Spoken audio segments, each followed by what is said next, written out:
Nigeria is a crime scene. All the elites of this country, the politicians, all these so-called ethnic jingoists, as our National Assembly are the highest paid. We must also remember that our telecommunications company charges the highest per capita for internet in the world. In the world? Ooh. The petroleum sellers charges the highest petrol per capita. If you check the minimum wage and the amount a liter of petrol costs in relation to the minimum wage, we are probably paying some of the highest percentage per capita in the world for petrol, for food as well, for housing as well. I mean, where else do you go in this world that they ask you to pay 2 years in advance rent? No, tell me, if they are hell-bent on promoting African homelessness, what kind of elite tell their people to pay 2 years rent in advance? Where does that happen? In this whole world.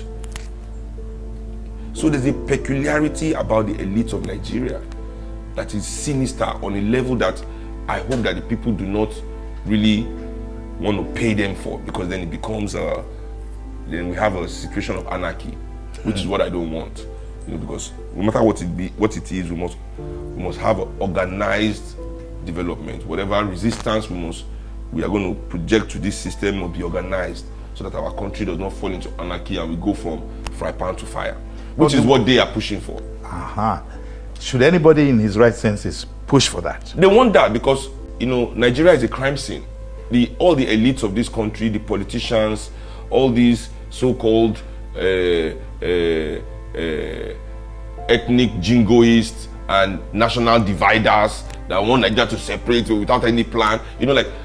Imagine Yoruba people saying they want to separate from Nigeria, and the Yoruba elders have not come up with a good food security plan. Yorubas don't even know where their food will come from. They want a nation, but they've not sat down. The elders have not sat down to discuss food security for that nation. Okay, when do we stop importing pepper from the north and tomato? Because Yoruba people love to eat pepper and tomato.